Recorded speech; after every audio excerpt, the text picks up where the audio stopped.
Welcome to FYI, the 4-Year Innovation Podcast. This show offers an intellectual discussion on technologically enabled disruption, because investing in innovation starts with understanding it. To learn more, visit arc-invest.com. ARC Invest is a registered investment advisor focused on investing in disruptive innovation. This podcast is for informational purposes only and should not be relied upon as a basis for investment decisions. It does not constitute, either explicitly or implicitly, any provision of services or products by ARC. All statements made regarding companies or securities are strictly beliefs and points of view held by ARC or podcast guests and are not endorsements or recommendations by ARC to buy, sell, or hold any security. Clients of ARC Investment Management may maintain positions in the securities discussed in this podcast.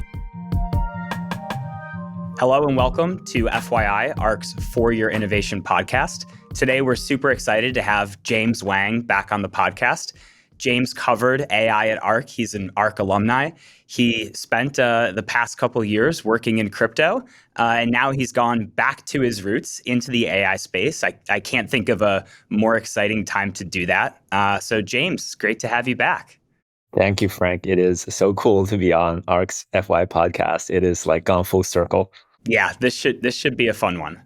So why don't you tell us about the company you're working with now, Cerebras?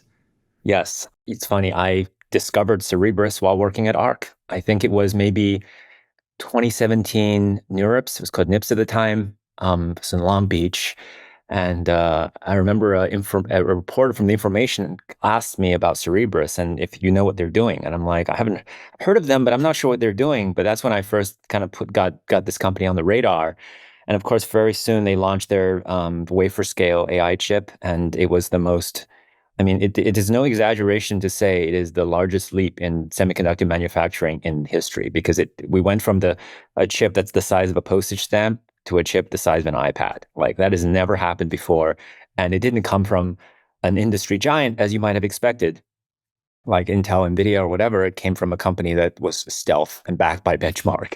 So it was just mind-blowing as a moment. And I was an AI analyst at ARC at the time. I covered their hardware extensively, both the first generation and second generation. And I've always kept it in mind as you know, the debate over can AI hardware companies take share from NVIDIA has happened. They've done some amazing work since. And when GPT happened in December last year and Midjourney happened, I just knew I had to get back into AI. Like, my goal was to always get back to the industry side of things. And I just needed the right way. And I also wanted to move back to the Bay Area. And Cerebras was like literally both things in one. It was perfect. And that's why I joined. It's like my second month here. That's awesome. Yeah, convergence of a lot of stars aligning, I would say it sounds like. Yeah. So you mentioned wafer-scale computing. What does that really mean? And talk a little bit more about how that differentiates from, like, let's say, what NVIDIA is doing. Yes. If we step back and look at the AI landscape of what happened, and AI took off circa 2011, 2012, after the Google unsupervised like cat recognition system happened and some Microsoft Voice stuff happened. And the business has been just growing nonstop year after year. Around 2015, VCs and other, founders took notice, and they're like, look, NVIDIA makes a thing called a GPU. The G stands for graphics. There's no reason why this thing should be ideal for AI. The software has made it usable for AI, but we can do a better job. So companies like Cerebras, GraphCore, Grok, a bunch of companies got funded in this 2015, 2016 era with the idea of taking like a piece of this AI pie. And I've observed this while at ARC extensively. I'm like, it's so curious. It's very hard to know if they were going to succeed. In theory, they should succeed because NVIDIA's chip is optimized for graphics. To this day, even the AI chip has dedicated silicon to render pixels, to convert video, MPEG, like all kinds of stuff that you don't need. And the first principle analysis was a chip built specifically for AI should do well. Among the cohort, most are trying to do, I would say, NVIDIA like a chip, but better. So they would make a chip also at the reticle limit of what an ASML machine can do, around 800 square millimeters. But they would devote all the silicon to graphics, not a single transistor, all the silicon to AI, not a single transistor for graphics or anything else. Companies like that are like Habana, which was acquired by Intel, AWS's systems like Trainium, Google systems like TPU, GraphCore. All of them are like chips this big, and they try to optimize for AI. Cerebras is unique because it is the only one that doesn't look like that at all. Cerebras did not try to make a better chip that is for AI. It completely reimagined the limits of what the chip could be. All computer chips are cut out of, roughly speaking, 300 nanometer circular wafers, circles, and you have tiny little rectangles in the circles, and you cut them out, and each is a chip. Cerebras is like, forget about cutting out little chips. We will just cut out the corners of the circle into one big square, and that is our chip, an entire wafer-scale computer. And for AI, this is incredibly helpful because, especially in this day and age of large language models, this advantage wasn't quite as clear a few years ago. A few years ago, like with image recognition, voice recognition, those kind of networks, they tend to be small. And and GPUs have a decent amount of memory, 40 to 80 gigabytes. Like you can fit the models in the memory. And if you can fit stuff in memory, it runs fast. If it doesn't fit in memory, it runs slow. Like we all have a very intuitive understanding of this because there was a time when we could feel our computers fetching from hard drive versus when it's stored in like the DRAM, right?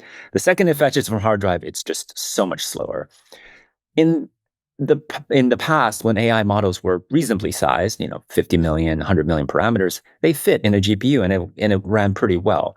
But large language models completely changed the paradigm. A 1.3 billion parameter GPT model does not fit in 40 gigabytes of GPU memory.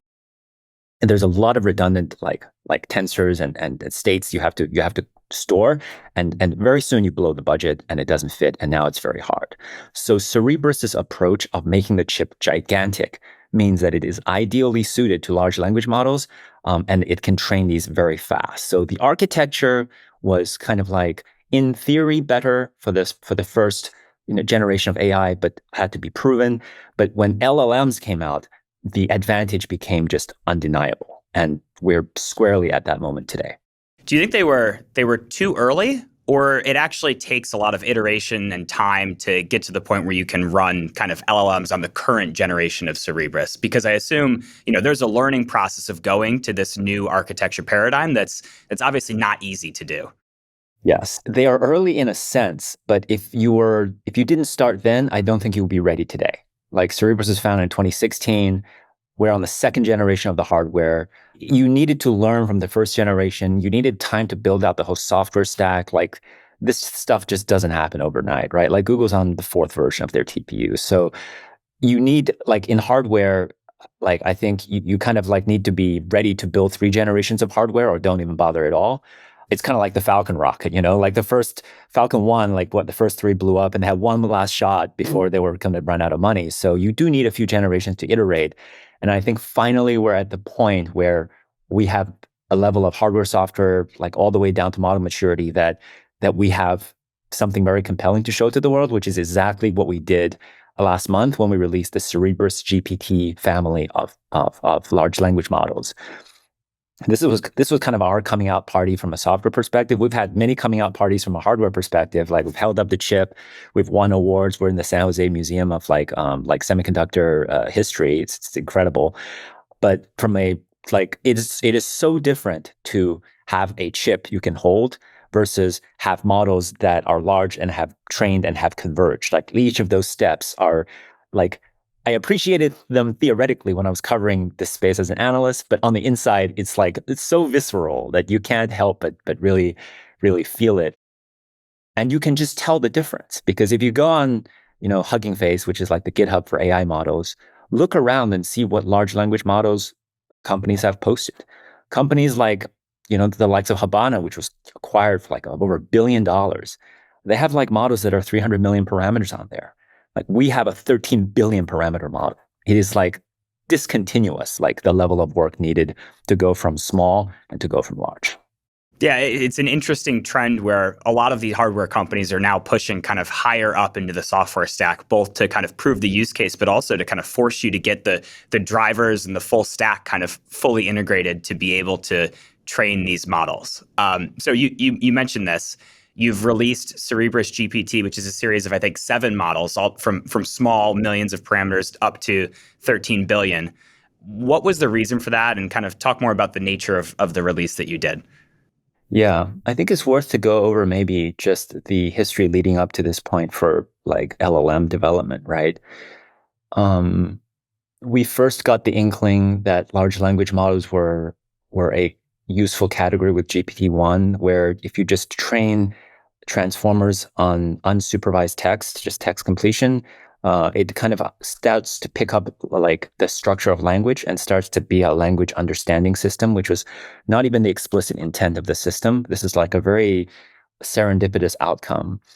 And with that initial insight, OpenAI just knew that if you scale it up, it would achieve, like it would perform better at the baseline tasks, and at some level, emergent properties would appear. So it's not just like gets better at A, suddenly B, C, D abilities appear, like emergence.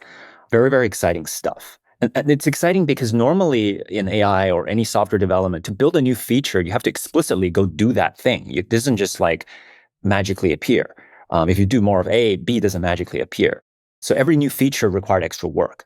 What's amazing about LLMs is if you just keep doing the same basic stuff at greater scale, new functionality appears. What started as like, I can detect sentiment in an Amazon review can now do text summarization. And then at another level, if you just keep doing it, it can translate from German to French. Like there was no intention for it to translate from German to French. So this is a very, very exciting development because it meant software productivity was going up and like it could scale on its own without humans being in the loop. And the whole deep learning like experience from the start has been ways of removing humans from the loop so the machine can learn on its own.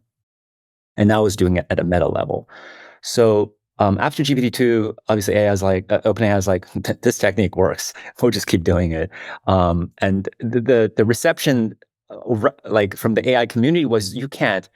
It's like the meme, it's like the I don't know, the angry meme. No, you can't just scale up models. You have to have insight and you have to be responsible and you have to like understand semantics. You can't just merely be scaling models, the crying face meme. But OpenAI is like, no, we can just do this. And in fact, we'll do a set of empirical research that gives us a sense of how the scaling works. Like if we scale up model size by X, what kind of performance can we get? And does this continue? Is this a continuous phenomenon? And this is the famous scaling laws study from OpenAI, Kaplan 2020. And they basically ran different models of different sizes, different parameters, and see if the model performance continues to scale as you increase the parameter count of the models. And they found that it worked across, I think, 7 orders of magnitude, a log scale, and there was no diminishing returns. It was just like on a log chart, straight line, which was incredible. Like it was just completely unexpected. In my opinion, this result, a scaling law, now referred to as scaling laws broadly, is kind of the most significant, like a natural law that we discovered in this century. Versus, it's like comparable to all the natural laws we discovered in the realm of physics in the last century, like the laws of gravity, quantum physics, relativity, like all those things describe natural phenomenon in the world. And those laws were highly influential for all the reasons downstream. But this law, but what's important is all those laws are empirical, right? They are not like laws of theory, or they started as theory, but they were all confirmed through experiment. So if you run the experiment, you plot the results, it agrees with the laws. The law, like it has no opinion. You can't. It's not like I like it or don't like it. This is just how the world works. And this one is exactly the same. It's empirical. It's not a like Moore's law is empirical, but it's not like it's basically a measure of what happens in large language models with different results of different amounts of data versus parameters. And it basically gives us a roadmap, ML researchers a roadmap to say, if I inject this much compute into the system, what kind of performance can I get? And it will keep going. So you can keep doing this for 10 years, and the industry now can have a roadmap for progress for the next 10 years. It's kind of like Moore's law, where it's just like, we've been observing transistor densities improving, doubling every 2 years. And if you keep going, eventually you get to this level of performance. Like all of Kurzweil's projections are based on this style of like argument. And now we have that in the realm of AI, which is unprecedented because AI was a very lumpy industry or research like area before. You would have occasional breakthroughs, occasional papers would come out, but then you have a dead decade, like a decade where no one worked on neural networks. Now we have a predictable roadmap of how to improve performance for seemingly many orders of magnitude, enough easily to occupy us for the next decade. So it was just such a turning point for the industry. And immediately following that, everyone started working in concert with this. It would become a self-fulfilling prophecy, just like Moore's law. Everyone trained larger models. They were like Microsoft NVIDIA models that went to 500 billion parameters. It became a chase of model size for the next 18 months until the group at DeepMind, you know this, came out with the kind of counter paper called the chinchilla paper, which said you don't actually want to just increase the size of your models continuously. There's an optimum ratio for the amount of data versus the size of your models, and that ratio is 20 tokens per parameter. Hugely influential paper, March 2022. So it's like just a year old for chinchilla, but completely like the industry was on this race to one vector, and then DeepMind comes out with this paper that thoroughly, debunks that some of the core directions taken in the OpenAI paper, and now we're like going a complete different direction, almost maybe the opposite direction. So instead of having more and more parameters, it's like having more and more tokens. How does Cerebras GPT fit into this? These two papers are studies done by, I guess, even though despite their names, essentially closed teams. The data sets are scraped from the internet. So in a sense, they're not proprietary data sets from the source, but they were created in a proprietary way and they're not available. You can't just download the OpenAI data set. You can't download the chinchilla data set. And while the papers describe the recipes are not immediately recipes as in how you train the models. They're not immediately replicable.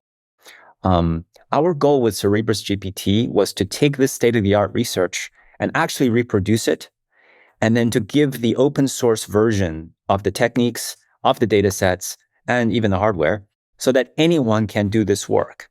So that it's not just this piece of theory that was released by elite AI research organizations in the likes of San Francisco and London, but it's actually something that the rest of the world can feel and reproduce. Like all great science is reproducible, and AI is the great empirical science of our decade. So we wanted to make sure it's reproducible. And Cerebras GPT is based on the chinchilla recipe. So we use 20 tokens per parameter. One key differentiation is we train it on a purely open data set, the largest open English data set with variety called the Pile, created by the great folks at Eleuther AI. And all 7 models are optimal at this 20 token per parameter ratio, so that basically it guarantees compute efficiency. If you train for longer, you would have done better with a larger model. If you train with more tokens, vice versa, right? So it's optimal both ways. And from doing this work, we also derived our law. So we are contributing to this body of literature on scaling laws. And the Cerebras GPT law basically gives you a recipe that, given a certain amount of compute, what kind of test loss you can expect from that. And we publish that as well. So the paper is open, the data set is open, the methods are fully open in our paper.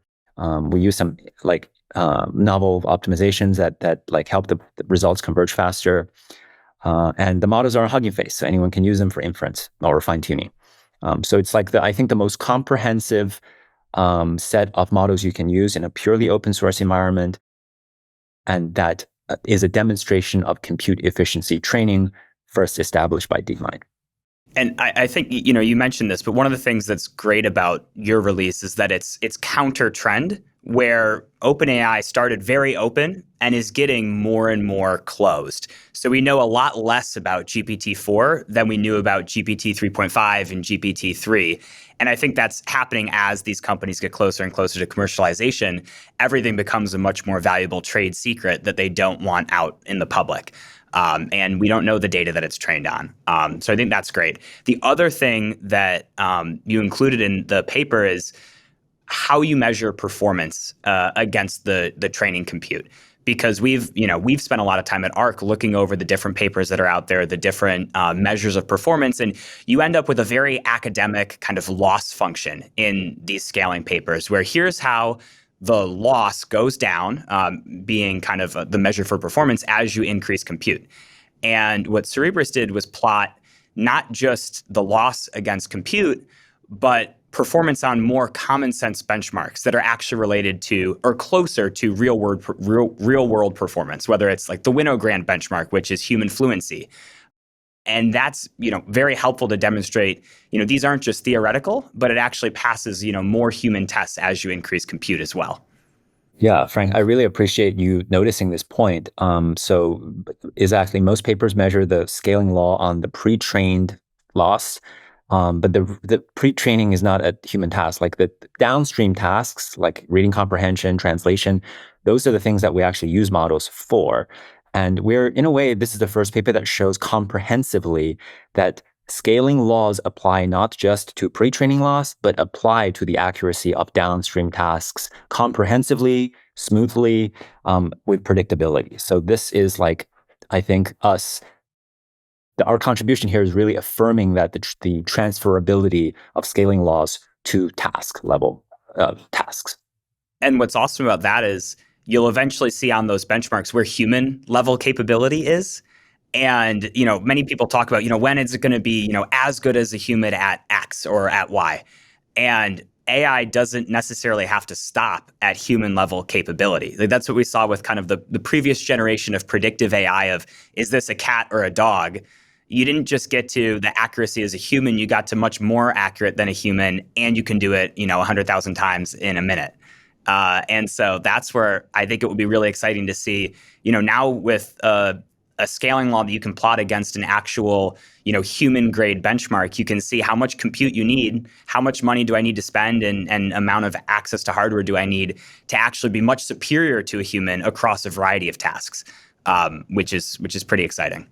Yeah, having these laws for AI development is, once again, I compare it to physical laws.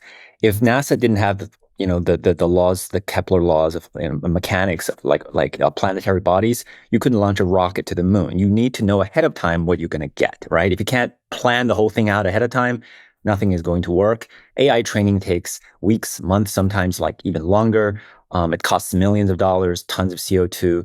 If you don't know what you're going to get ahead of time, it's like launching a rocket with no plan. And now we have laws to actually guide us through the whole path of, we know, OpenAI's GPT-4 paper doesn't say much, but one thing it does say is we have basically laws that will tell us at what size of model we can predict what kind of performance, so we knew what we were doing ahead of time. The scaling laws are what gives AI researchers the ability to actually do productive work like that. And the other thing that I think is really interesting that you also started to hit on is that it's helped the industry right-size their models, where the trend was after the OpenAI paper to increase the parameter count. So when we say size of models, we're talking about the number of parameters. So 13 billion or 175 billion was the largest size for GPT-3. And what the Chinchilla paper showed was that if you want to use the same amount of compute, so a fixed budget, they were actually massively undersupplying the model with data and oversupplying it with parameters. And you can actually achieve better performance for the same cost or equivalent performance for a lower cost if you train it with more data and a smaller size. And that also has implications for the cost to operate the model in its life, because the size of the model, the number of parameters, directly correlates to the inference cost of actually running those models in production. And so as we get closer to production use cases, ChatGPT probably being the one that everybody knows now, the actual size of the model becomes a constraint in terms of costs. And so what the industry is realizing is they can supply these models with more training data and actually make it smaller and achieve the same performance, which is pretty incredible to see that kind of learning take place in really just a couple of years. For sure. And now the pendulum has swung so far that people are now going way beyond the chinchilla parameter ratio. Chinchilla's 20 is optimal.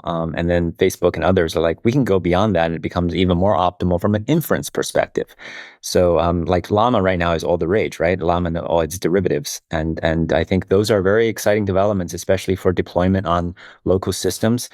Inference in the cloud has a cost, but inference on your computer basically has no cost. It won't be long before we have mini GPTs embedded in our iPhones that work offline, which is incredible. we will be able to compress all of human knowledge, all of Wikipedia and all that jazz into this mysterious representation in like a gigabyte or 2 or 3 that is on your phone locally, that even if you're like hiking somewhere in Scandinavia, you can ask it, what is the president of the United States or something like that, and it would know. And it's like a full like talking knowledge base in like matrix representation. It's incredible. Yeah, you increase the capacity of an edge device so dramatically without even having an internet connection. Because we've been relying on this kind of constant connection to the cloud to get access to those, like the human knowledge question of I need to Google search this. But now I don't need to Google search. I'm just going to ask a question of the model that's directly embedded in my phone. And we're not there yet, but the costs are coming down so dramatically that we're going to be there pretty soon. We are practically there. Like we are there. We can now get it to a MacBook. And between a MacBook and an iPhone is like, I think the highest end iPhone has as much memory as a median MacBook. So the tokens will come out maybe a little slower, but the key thing of the model is it has to fit, and the model will fit. So it's incredible. We're like living in amazing times. Yeah. And I mean, the way Apple's moving, you get the same chip in an iPad and a Mac now anyways. So the aha moment that I had for this was, I think from a Ben Thompson Stratechery article, and I hadn't learned this beforehand, but a diffusion model. So what you see from Stable Diffusion and Midjourney, that type of model where you're creating images from text, can now fit on an iPhone. And Apple's actually embedded it into their kind of AI developer kit. And so when you had an application launch like Lensa, which did cloud inference, I believe, when it was first launched, this is the upload a few photos and it will create a library of portraits for you in a variety of styles that went viral last year. That was a big inference cost for that company to launch that, doing all that inference in the cloud. But if all that inference is able to be run locally, it's not a cost to your company to launch this model. It's actually a cost on the consumer in terms of their battery life, and their phone's going to get a little bit hot. So it is really this kind of aha moment when you can fit a model on an end device that's not hosted by you. Yes, for sure. Like people have been talking about edge AI for a long time, and edge AI has not had a killer use case. I think this would definitely like materialize and turn into a killer use case. Yeah. So it's not likely edge AI, but what is Cerebras' role in inference? Do the CS2 chips work as well for inference as training? I've been wondering that question. Yeah, the CS2 can do inference, but I wouldn't say it's like target use case. The main point of the CS2 is to solve the training problem in a way that far exceeds what a GPU can do for training. And I think that's what makes it truly compelling. And that's what takes advantage of the wafer-scale architecture. For inference, you kind of want like as small batch size as possible, so you get like short latency. You want to quantize down to like, instead of floating point, you want to like view 8-bit integer, 4-bit integer, like as low as possible. It's a complete different set of optimizations. And I think you can make different hardware trade-offs to achieve that. For training, it's all about how to coordinate large-scale computing and make a model run as a single unit. So let's imagine you're training a large language model. Let's start small. Let's say 1 billion, right? Because 1 billion fits in a GPU. 1 billion, if LLMs ended at 1 billion, I would say GPUs are perfectly fine. There's no need to go extra exotic. Why? Because that billion parameter model fits within a 40 gigabyte GPU. And if you buy a DGX box with 8 of them, you just copy the model 8 times, identical model 8 times across the 8 GPUs, and you feed them different data, and then you average the results out as they train from that data. This is called data parallel. Using mini batches. This is very, very standard practice. This is how you train like image nets and things like that. And this architecture that is pretty standard works completely fine for that. Efficiency is quite good. The problem is the L in LLM stands for large, and there is no size limitation. It doesn't stop at 1. It doesn't stop at 10. It doesn't stop at 100. There's no limit.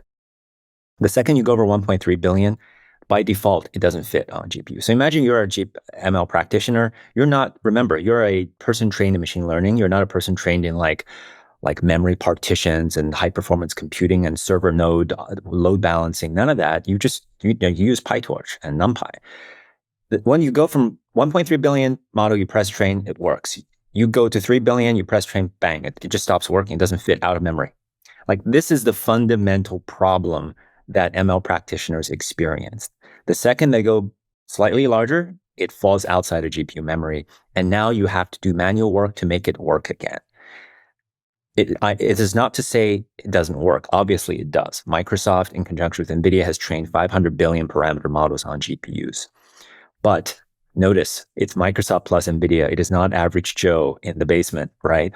Because the work needed to break a large model into tiny pieces that fit individually on GPUs and then have them coordinate and glue back together the results is incredibly complex work. It's basically a continuous amount of work. So from 1 billion, from 0 to 1 billion, it's easy. When you go to 3, all of a sudden it breaks. So you have to implement tensor parallelism to split each tensor 8 ways on a DGX server. That part is hard, but doable for a competent person. But your utilization goes down somewhat. Once your model gets to 30 billion, now it doesn't fit even inside a DGX box. A huge server, fixed server with 8 GPUs that no longer fits. Now you have to implement pipeline parallelism on top of tensor parallelism. So now you have 3 things going on at once. And that would get you to 30 billion. And as you scale the amount of DGX boxes, that might work up to 64 boxes. Beyond that, something else breaks. Literally at every level it breaks because, quite frankly, it's not supposed to happen. The thing is, the AI model, the software you're building, is orders of magnitude larger than the hardware you're using. Of course it doesn't fit. Of course it doesn't work. Of course you have to hire ninja programmers to glue it all back together. Break it up, glue it back together. That's the game, the state of large language model training on conventional hardware. Most of the work has been done this way. And this is why only few elite teams have done this work, because you have to be elite to do this kind of work. OpenAI has done it. Anthropic has done it. Merrill Lynch out down the street has not. They haven't even gone to tensor parallel. This is just incredibly complicated. Contrast this with what we used to call software 1.0 developer, right? You write JavaScript. You write simple JavaScript, you press enter, it runs on the CPU, it works. You make the JavaScript 100 times longer and more complicated, you press run, it's a bit slower, but it still works. Graceful scaling, right? Because it's single-threaded and it's not like this thing that has to sit in memory. The fundamental advantage of Cerebras, and it took me honestly 6 weeks to understand this, being on the inside even, because this is such a subtle thing, is that Cerebras, the chip is 50 times larger than a GPU. It has 40 gigabytes of memory on board the chip as SRAM. So short-term memory, if you will, 40 gigabytes. GPUs have 40 gigabytes of long-term memory. The equivalent of short-term memory is like 40 megabytes on RAM. So like 1,000x difference. The result of building this crazy architecture is large language models fit by default, and they fit in a special way that we call weight streaming, which is we're streaming one layer at a time. The original architecture made the model fit entirely on chip, and that was very convenient. But the reality is large language models became so big, they don't even fit on our wafers. We have never talked about it this way because it's inconvenient narrative, but I'm just going to talk about it this way because I think it's really important. Large language models, the second they went beyond 10 billion, they don't even fit on our mega-sized chip. That's how large they've gotten. So the amazing thing is the team at Cerebras spent a better part of a year re-architecting the whole computer, not just the chip, but the server, the entire appliance backend of this. And a few people understand what's happened. So what we fundamentally did was we disaggregated the memory part of the processor with the compute part of the processor. We built specialized memory appliances that are terabytes large, that are dedicated appliances in the same server as the hardware, so that we can have the amount of memory in our systems can be independent of the amount of compute in our memory. This is what is called a disaggregated architecture. You know who's a fan of disaggregated architecture? NVIDIA. If you watch their GDC keynote, Jensen will talk about the future of the data center is disaggregated compute networking storage. Except, actually, ironically, they don't do it. Ironically, if you look at a GPU, the GPU is here, the HBM package is here, and here's the HBM memory. And it is completely fixed. If you buy an NVIDIA GPU, you have a, 300 teraflop chip, and you have a 40 gigs of memory. You can't make the memory go up without making the GPU go up. Our architecture is entirely disaggregated. We can have a 2 terabyte memory system. We can swap it out for a 10 terabyte. We can have a petabyte memory system if we wanted. The result of that is that we can have arbitrarily large language models without blowing up the chip. That's the key insight from this. This took more than a years of work to do the software and the hardware plumbing. And the result now is, whereas in a GPU, returning back to the programmer view, whereas if you do 1 billion parameterized model, you press enter, it works. When you go to 3 billion, it fails. And now you have to add extra code to break the model across 8 GPUs. Takes you a week to do all that. Maybe it works, maybe it doesn't. But finally, you have it working. You press enter on 3 billion parameter model, it works. You're like, cool, I'm a genius. I'm going to 30 billion. Now you press enter, doesn't work anymore. And you're like, oh my God, okay, now I'd have to create new glue to go to the next server. That's the GPU experience. And if you make it to the end, you can build something and maybe it performs. The Cerebras experience is the 1 billion parameter model, you press enter, it works. You go to 3 billion, you press enter, it works. You go to 30 billion, you press enter, it works. It's like true elastic scaling with complete invisibility to the programmer. You don't have to add a single line of extra CRUD code to make the model stitch across servers, because the memory size is is separate from the appliance, separate from the chip, and is arbitrarily large. It's a blend of DRAM and flash memory. And this works across servers too. So if we have 4 CS2 nodes, this will scale gracefully. It is data parallel only across all these modes, so that basically training on our systems is infinitely easier and more efficient than on GPUs. It's pretty great. I think, it's interesting comparing to the GDC presentation. Jensen will say a lot of those same things, and I think he has that similar vision, but without kind of truly separating the memory from the compute and, already being ahead with a much bigger wafer. It makes, or a wafer, not a chip, it makes sense that you kind of get these efficiencies that you don't see in kind of the NVIDIA systems today, even though that's kind of where they want to head. Yes, we all have the same goal in mind, because it benefits all of us to make AI training easier and less friction, because it helps all our businesses. It's just different approaches. NVIDIA approach by necessity, because their chips and hardware is built at a smaller scale, is large models. NVIDIA would train large models by dividing the large models into smaller pieces and gluing it back together with software. And this process is very complicated, and it's up to the programmer to do that. They take some of the heavy lifting away from you by giving you libraries to help with this work.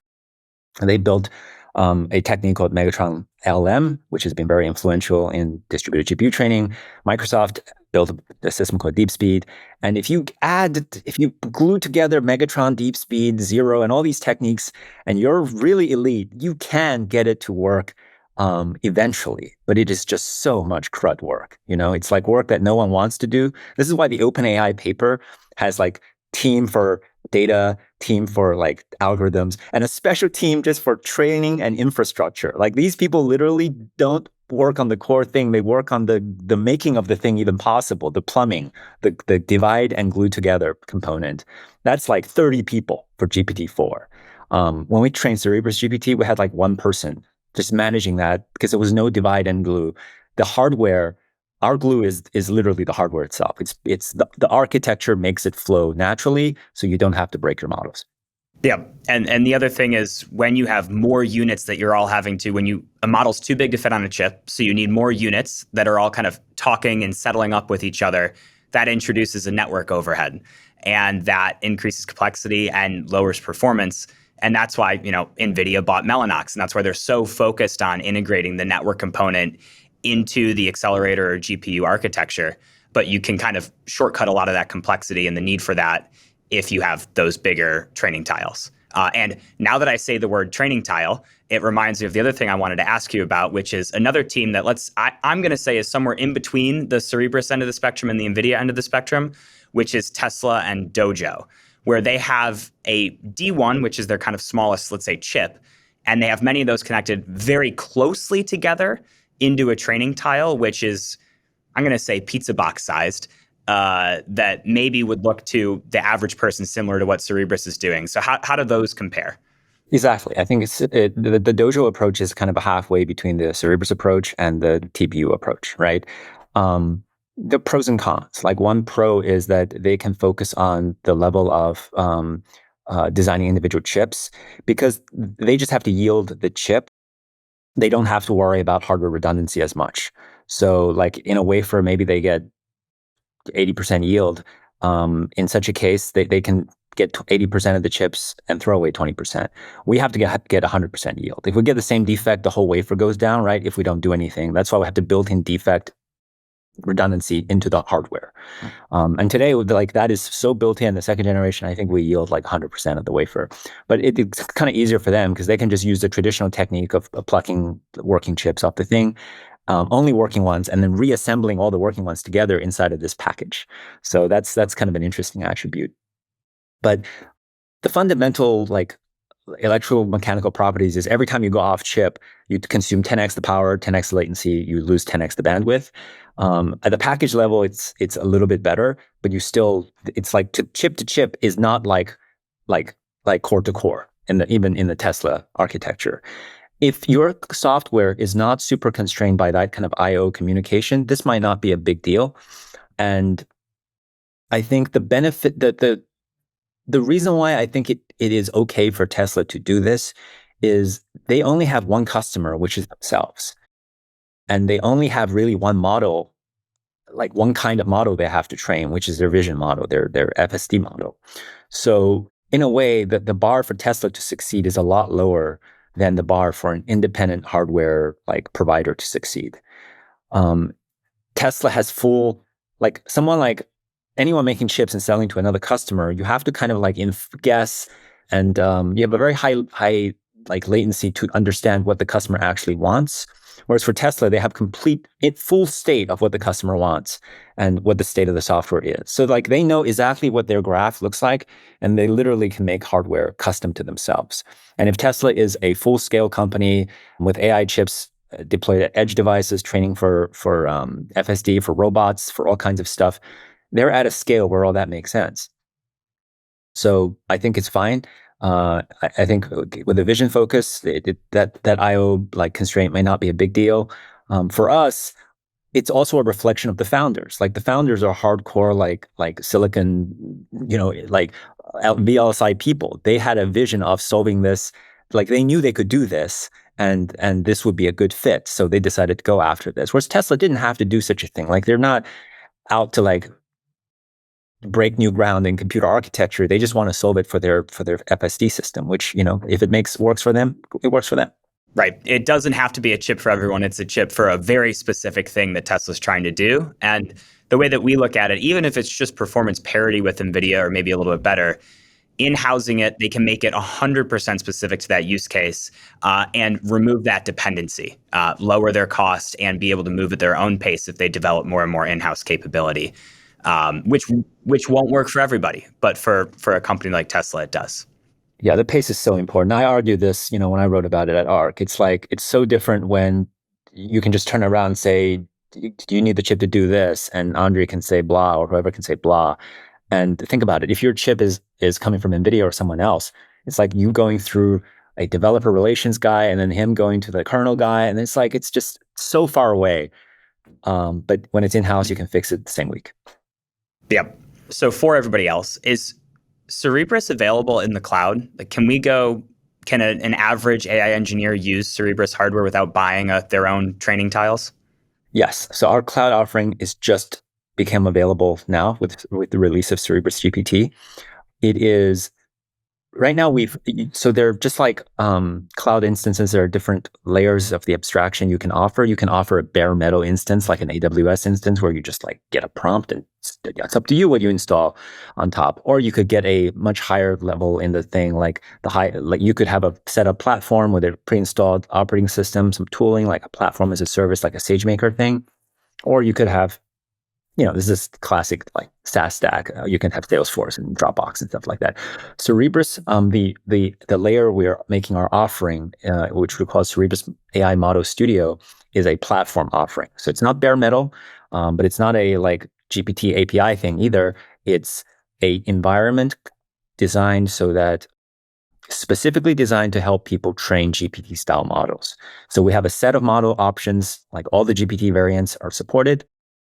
You bring your own data. You can bring any language, any number of sizes. You define the sequence length. And you press train, and it will just auto scale across this and the Andromeda cluster, which is 16 CS2 systems. So think of it as a very customized, optimized platform for the LLM trainer. If you are a generalist, let's say what's a good fit, what's not a good fit. If you're a generalist ML developer and you're doing all kinds of stuff, maybe one day you're working on image models, one day you're working on recommenders, one day you're doing logistic regression, and you just need a generalist like machine, you're better off just using your laptop or maybe a general like cloud-based instance, because that requires like broad, it has no specific pattern, and you want like horizontal support. But if you are your company is already, if you already have this very specific direction and you just want to train language models, like I need GPT-J trained in like a week, and I can't find A100 instances or H100 instances in the cloud. I can't figure out how to like do this Megatron LLM code partitioning nonsense. I don't have time to figure that out. It's not my job. Just train me my GPT-J model on this new data set I have in my company, because my company has this data set. Where's the fastest, easiest way to do that? I think Cerebras is actually the best way to do that. It is you just supply your model or specify a pre-existing model, bring your data, press train, and it's zero CRUD work to set up all the partitioning work, and you get your weights back. Like our first customer got a 1.3 billion model weights back within 24 hours. You can't even procure a 100 cloud instances in 24 hours and have results in 24 hours. And that's for a 1.3 billion parameter model. And granted, people will be like, that's not that big. That's not that impressive. The part that I am personally excited about is I know, like in my heart of hearts, that the same system that did this for 1.3 billion works for a 100 billion parameter model with no modifications. It's not like you have to be a heroic engineer and like putting all this glue code. It works because it's the same architecture. And I can't wait for the day someone comes in and is like, I hear you guys are pretty good, but can you do this 100 billion parameter model? Like, try it out. Let's see if it works. You press enter and it's actually going to converge. That will be the day that like, yeah, that's the day I'm waiting for. Yeah. If I had to guess, that won't be far away. We'll see. Yeah. So the complexity is much lower, as you described. What about the cost? So if I was going to train a 13 billion parameter model and my choices are Cerebras GPT Cloud or go see what I can get in AWS running on A100s, what does the cost difference look like? I think the cost, assuming the software, if you X out the software cost, if you assume like somehow the larger GPT models work out of the box, I think the cost is roughly comparable, depending on how you price it out. So we might have a slight edge there. It depends on which AWS instance, whether you do the 3-year reserved or if you do that like on demand, I think we're way cheaper. And maybe that's the right comparison, because in a way, like, I don't know if you know, right now there's a huge like GPU cloud shortage. Like you can't get capacity anywhere. It's like COVID early days, but instead of toilet paper, it's GPUs. It's incredible. But yeah, so like I see developers literally on Twitter begging for like, where can I find instances? Or we ran out of capacity at this server or that server. So in a way, we are on demand. Like we are available right now. Right, because it's a platform, right? I just go and I can use it. You don't need to worry about the underlying. And that's the benefit of platform as a service versus infrastructure as a service, is I'm not managing the individual servers and even trying to, because I used to work in cloud engineering. Even just connecting those multiple servers together is a total pain. It's completely a server pain. Imagine the server's not even yours. You can't just go in there and plug in InfiniBand for you. It's like, Amazon, please make sure this is working, right? So if you compare us to NVIDIA, like on-demand service in the cloud, we are cheaper. The turnaround is faster. It's immediately available. And the models are proven to converge, because otherwise we wouldn't have built these models and put them on Hugging Face. Exciting times. Maybe we could step back and just talk about, general AI things, because I think you're an interesting mind at the space. You're very active on Twitter, especially these days. So I think consensus is starting to realize how big of a market AI is going to be. And there is still kind of question out there as to where value will flow across this ecosystem. There's kind of the OpenAIs of the world that are building these kind of like leading edge foundation models. And then there's a lot of kind of, let's say, private companies that are going to deploy really focused like point end use cases, or basically going to be building on top of and deploying the foundation models. And then there's the hardware vendors that are making all it possible and supplying the actual compute. How do you see that landscape kind of today and over the next, let's say, 3 to 5 years?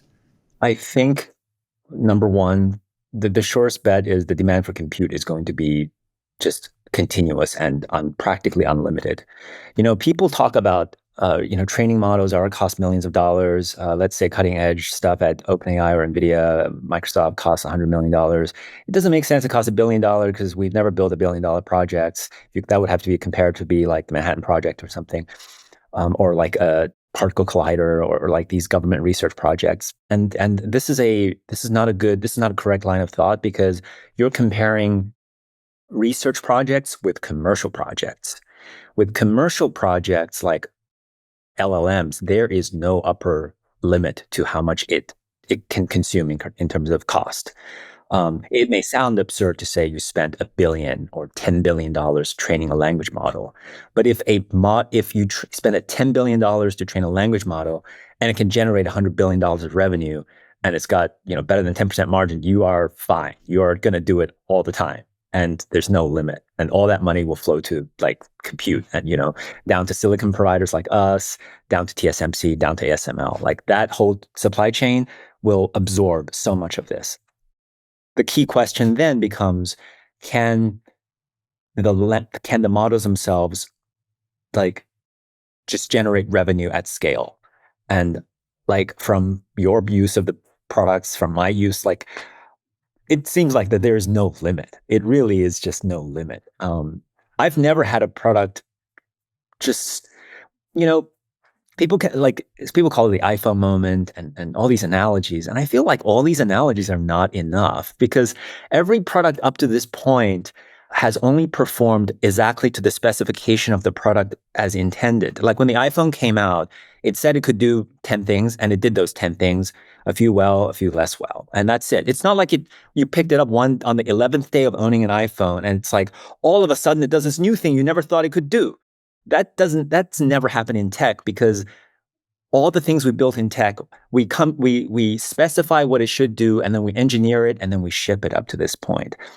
GPT and these LLMs is the first product that is entirely of a different category, in the sense that we didn't really have clear specifications up front. We used a general method, we got to it, and the product has a open-ended specification or set of things it can do, such that week one, month one of release, we haven't even used 10% of the product yet.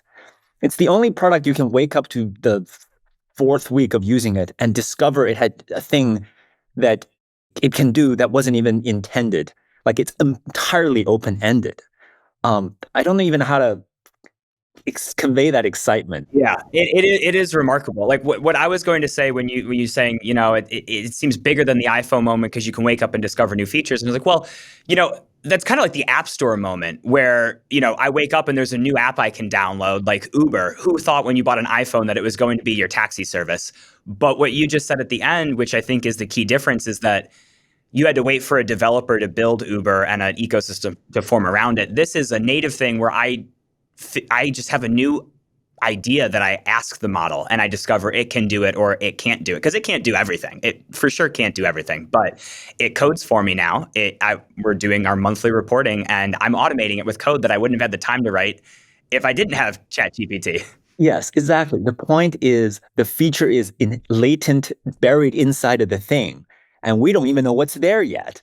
Like we ship this thing, we don't even know what it can do yet. It's like it's the first invention that is bigger than our intention, which has never happened before. And also, like, what is the difference between this versus like existing software can do A, B, and C? Most of the features of GPT style stuff weren't intended. They were side effects of training a large model. Translation is a side effect. Recommendation is a side effect. Like, I just moved from New York to San Francisco. I'm like, I like these restaurants in New York. Which restaurants should we recommend in SF? And it gave me a list. And they were like, I follow the scene. So I'm like, this is the right list.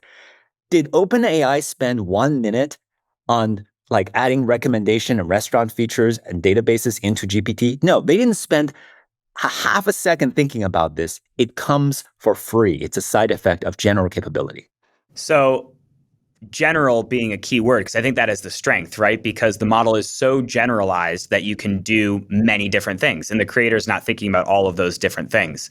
Is this an AGI moment? What do you think about that? And should we all be scared? Like Elon's been scared for a long time and very vocal about it. And there's the open letter going out that he and 20,000 other people signed.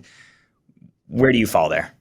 I'm optimistic by nature, so the bias needs to be up there in the foreground. I don't think there's any reason to be scared right now. The language models today have no intention. They have no. The only intention they have is to satisfy the mild amount of reinforcement learning they experienced just before coming out, and those are just humans saying, "I prefer this style of language over this style of language." So the current track, there's no reason to be scared, but I am a little bit. I'm just trying to consider that. I'm trying to play out the consequences of what this means, right? One way to think of it, like, are we going to hit a plateau or not? If we hit a plateau, fine, then nothing scary will happen. Like, this will stop working. This will stop getting better. It will only get better asymptotically, perhaps, and the world will still roughly be the same. But from the scaling law's empirical finding, we know it's not going to plateau. So it will keep getting better non-asymptotically. So the consequence of that is there will be like it's going to be on a log scale, and also the tooling now you see on Twitter are like the AI is capable of writing code that is helpful to help itself. It's also capable of generating data that is unique enough to train itself with lower loss. So now we have feedback loops, and feedback loops are very scary, right? It's the definition of the singularity. And if you play it out, and there's no plateau, and you have feedback loops, it kind of stands to reason that at some point, and maybe fairly quickly, they will reach abilities that are quite like that will make the current thing seem completely like a baby. The fact that there are no plateaus and there are feedback loops just seems to suggest we're going to get incredible capability soon. It's not going to be a decade-long slog, and there's no upper bound on the capability. So in theory, any task that we call work should be, especially in the computer realm. Like Sam Altman has a very I think practical definition of AGI that I think is helpful, which is it is an agent that can do any median human task that's on the other side of a computer. Like if you imagine you have like a coworker or a generalist, an executive assistant or whatever kind of person on the other side of the world, and you just type it instructions and you have maybe like voice calls every now and then, an AGI should be a plug-in replacement for that. And I don't see why we can't get there with the current technique just of scaling. The scaling laws is what gives the confidence for that. Without the scaling laws, you have no guarantee. You're like, maybe we'll hit like the Yan LeCun thing, like deep learning research is like driving a foggy highway. You could go on for a mile or you could hit a brick wall the next day. But with the scaling laws, you kind of have radar and you're like, yeah, I see far into the distance. We're not going to hit a wall. That's what gives the optimism, the rational basis for the optimism. And if that comes to be, it really, I think it's hard to convey the magnitude. Like it really is, you cannot predict anything past that point. Just like, if apes could talk and they're like, oh, imagine if there's a smarter version of us. And it's like whatever, what would they do? Like they couldn't speculate the end result, which is, we're sending spaceships and things, and they are completely irrelevant in that picture. So I think we kind of have to take that branch of outcome seriously, but at the same time, we can't make any predictions about what will happen if that branch happens.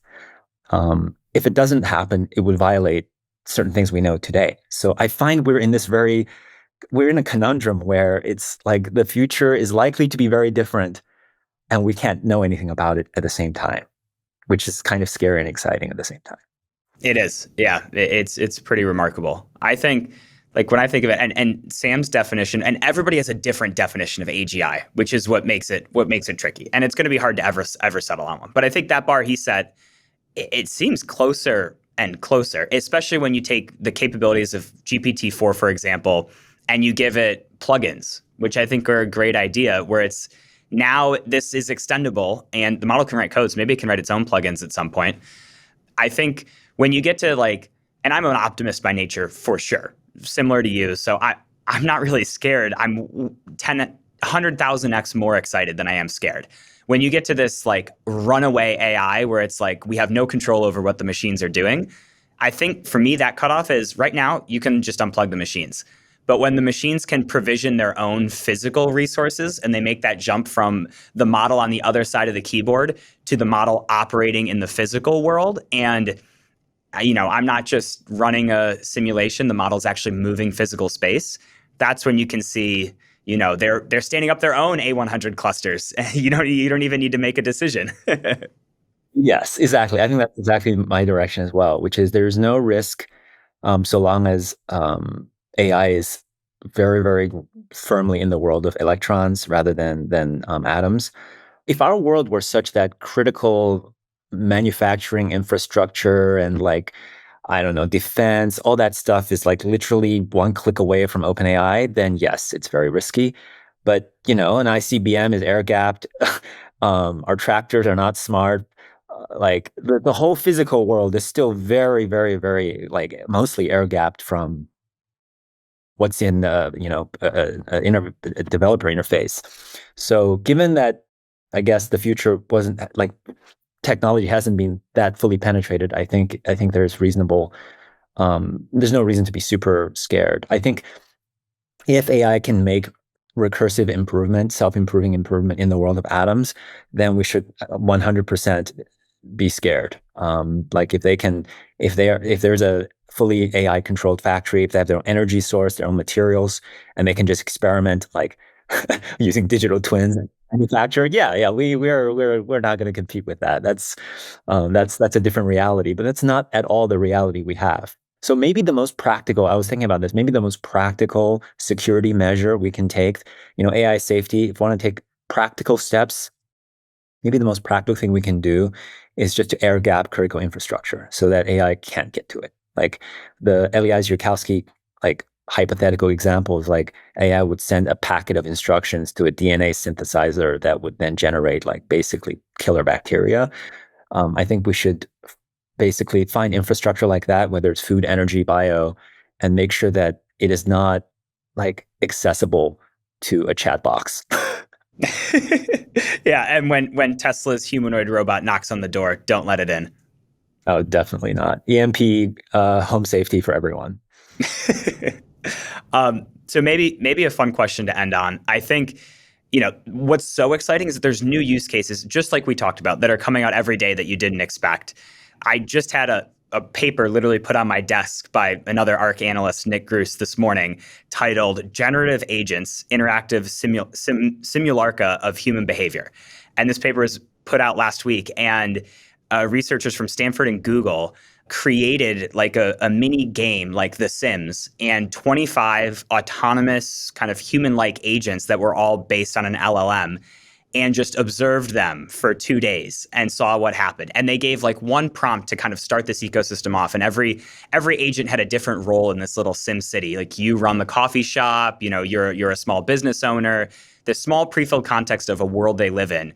And the prompt was, the coffee shop owner is going to host a Valentine's Day party. And then they see these agents living a society. They start sending out invitations. They decide who's their date going to be to the party. There's one agent has feelings for another agent, and they just reflect on this, and then they also analyze it, and they determine, based on comparison to real observed social behavior, that this is actually, almost indistinguishable from true, the way human society would operate over a similar period. And then you can do all kinds of interesting things like that, like run psychological studies on a simulated human society, or studies of all kinds. And the interesting thing is the inference cost for this was pretty high. It cost them, a few $1,000s to run this just for 2 days because you have 25 bots that are just, talking back and forth to each other. But Nick was describing this to me and it just like blew my mind. So that's what I'm thinking about today. Like, what is your like AI use case that has you like thinking about at night, keeping you awake? Yeah, this paper is just making the rounds on Twitter. It's so funny. It would be more funny if the objective inside the simulacrum was maximize paper clips. That would be way more lols. What's keeping me at night? I think what's keeping me at night is this just the structural setup of are we really in a non asymptotic improvement situation with no limit, and we're on and it's machines doing this. Like, I can't figure out what that implies. Like, there are like the first Homo sapien that walked the earth was that discontinuous moment for apes. Like, it just, the world will never be the same again. You normally don't bet the world will be very different than the past. Those bets are fails like 99.999 times. I'm just trying to figure out, like, are we really, is this for real? Like, that's a kind of like, if it works, it will complete all of our other work. It really will. Like, people working in energy space, like, it will complete all that body of work better than you. First with your help, then your help is just slowing them down, right? How to take that seriously is the meta question. More practically, I guess, I think OpenAI's launch with plugins is incredible. It's like the most just agile, on point, perfect go to market step 2 since the App Store, right? Because App Store was like the second punch after the iPhone. And it's just literally, it's kind of like exactly a mirror of that. It's a second generation of ChatGPT, and here are plugins, which are like app stores, and it addresses all the core weaknesses of GPT. I've always been a huge fan of Wolfram Alpha, like math and like computational knowledge. I just love the idea. I just love that you can actually ask Wolfram Alpha, what is the position of Venus relative to Saturn, and it can compute that answer originally. It sends shivers down my spine. But it never had a perfect customer in the sense. I think it probably had certain industries found use with it, but it wasn't a mainstream. Like, not everyone's using it from Alpha. Me and AP chemistry. There you go. I was the consumer. And now maybe like Wolfram Alpha has the perfect like customer with ChatGPT. Like, this is a machine sibling that really appreciates it for what it is. The fact that the plugin architecture exists, it's just launched like less than a month, so we haven't even seen anything yet. We haven't had our Flappy Bird moment yet, But yes, the world is already impossible to keep up with. I think with stuff like this, it's just every day we'll wake up and it will be a different world. And if that's not the singularity, I don't know what is. Well, I can't think of a better way to end it than on that note. It is pretty exciting. I've probably said that 10 times in this podcast, but it really is. So thank you so much for coming back on the show, James. Hopefully we'll get to connect again soon. It's been great catching up, but really appreciate it. Frank, it's been awesome. Great to be on the podcast. And can't wait to see where this takes us. ARC believes that the information presented is accurate and was obtained from sources that ARC believes to be reliable. However, ARC does not guarantee the accuracy or completeness of any information, and such information may be subject to change without notice from ARC. Historical results are not indications of future results. Certain of the statements contained in this podcast may be statements of future expectations and other forward-looking statements that are based on ARC's current views and assumptions and involve known and unknown risks and uncertainties that could cause actual results, performance, or events to differ materially from those expressed or implied in such statements.